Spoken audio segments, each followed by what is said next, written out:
The rewards for building your own shop furniture can be absolutely huge compared to the tiny bit of time it takes to actually build it.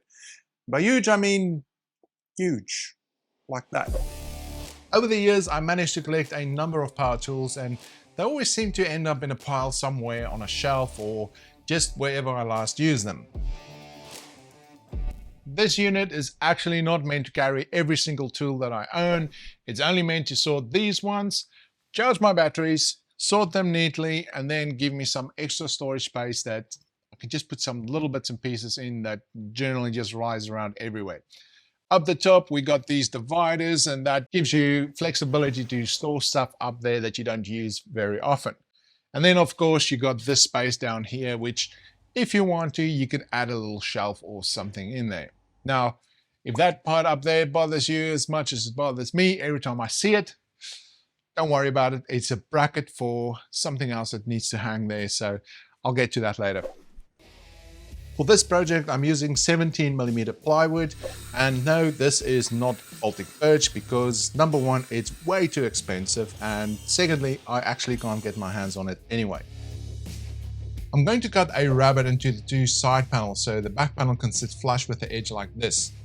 But because I do not own a dado stack for this particular saw, I'm just going to use my normal saw blade and just do multiple cuts until I get the same result. The jig I'm using here acts like a secondary fence, if you will, and it allows the panel on the bottom to slide underneath over the blade, while the one on the top acts like a guide. The top and bottom divider shelf will get some dados for the dividers to slide in, but before I actually cut those with my trim router, I will seal it with a coat of polyurethane, because it's much easier doing that now rather than trying to avoid getting any of it into the dados after.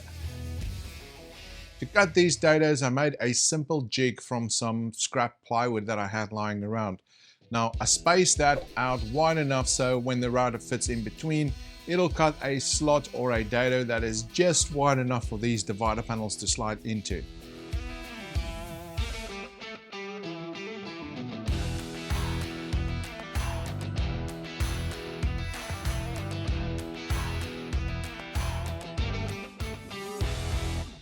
Here's a quick tip that'll save you a lot of time and effort.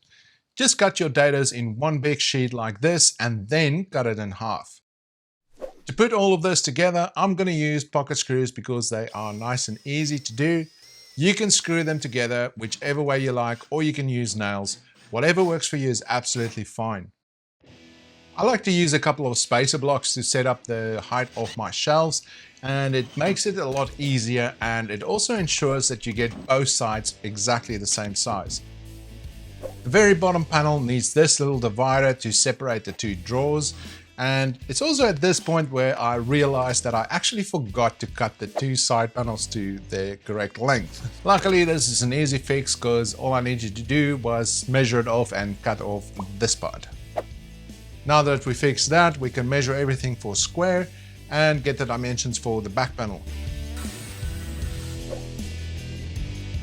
As I mentioned before, this is not high quality plywood like Baltic birch, for example.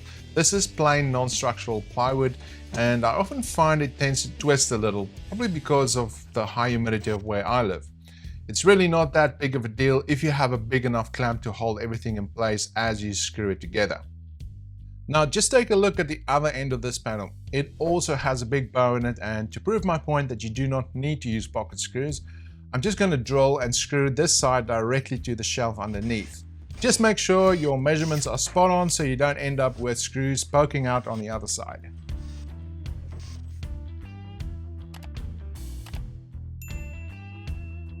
And then to make sure that this looks good for longer, I'm just going to seal this with a clear coat of polyurethane as well.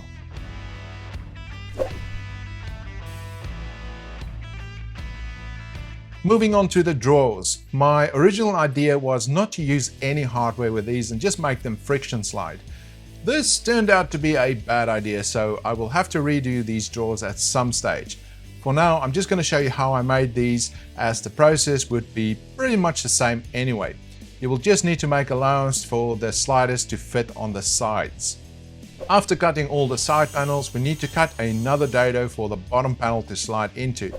Again, I will just do about 3 passes on my normal saw blade until it is wide enough to allow the bottom panel to slot into. For the 2 front panels, I'm just going to drill a little hole in it so that you can poke your finger through and just pull that in and out.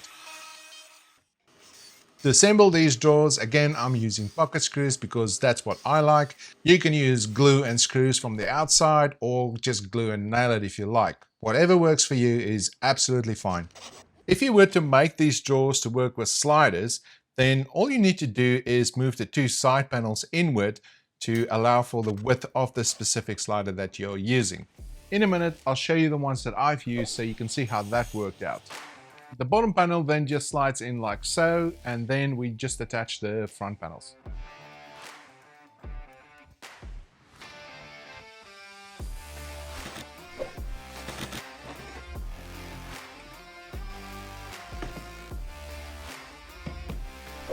I hope you're taking notes as we go, because after sealing these drawers, I need to address another issue. The top 2 panels started to sag in the middle, and I kind of had a feeling this might happen. And this is how I'm going to fix it. I'm going to use the 2 side panels to hold up a spirit level so that I can pull that top panel back up and flush with the 2 side panels. Then I'm going to use a larger clamp to lift the bottom panel up like this. Next, I will measure everything to make sure that it lines up perfectly, and then I'm going to cut a new divider that will fit in the middle. That divider will hold up the top panel and pull up the bottom panel to where that needs to be. While we are on dividers, we might as well cut the ones that will slot into the dados that we cut earlier. I'm going to match the front of those with the one that we just fitted to straighten out those 2 shelves.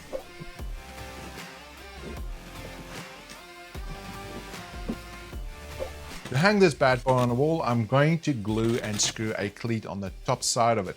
And then I'm also going to glue and screw a spacer on the bottom just to make sure that it hangs straight up and down on the wall. But for now, we're going to put this aside and get started on the hangers for the tools.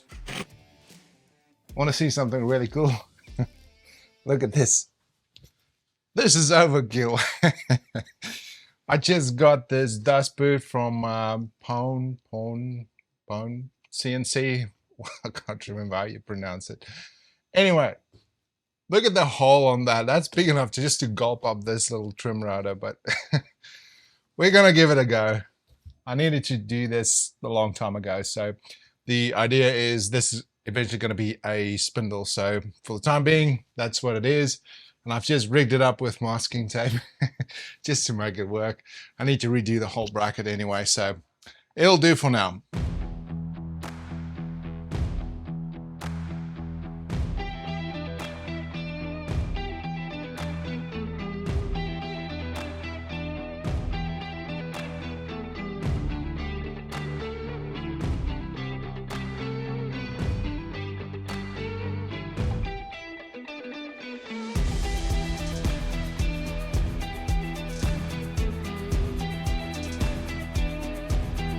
One thing you do need to make sure you get right is screwing your cleat not just to the wall, but also the stud behind the wall.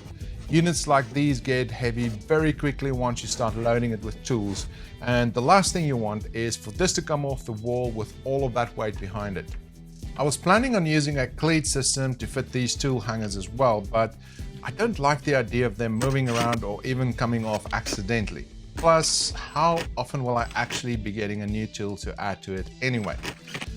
I can always unscrew it, move it, or replace it if I need to do so. This just seems to be the best solution for me. In case you are wondering, I made these so that you can actually have your bits still attached while you are storing them. And you can even have them upside down, or you can have them pointing outwards. It really doesn't matter, whatever suits your needs. I just prefer it this way because, I don't know, that just feels more natural. Just grab it and go. Again, when it comes to the charger, I'm keeping it very simple. So I'm making these brackets that are just a tiny little bit shorter than what they need to be. So when I actually mount this in the cabinet, it kind of has this little bit of a clamping action to it, if that makes any sense. And that way it is secure and it will not move. Instead of having my batteries take up more space on top of the shelf, I'm going to mount them underneath using these nifty little brackets. They are so easy to mount, and this way I know that all my batteries underneath are charged and ready to go.